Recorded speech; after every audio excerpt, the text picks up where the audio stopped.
delik bez için.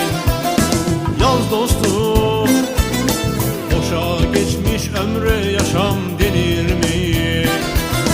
Yaz tahtaya bir daha, tut defteri kitabı, sarı çizmeli Mehmet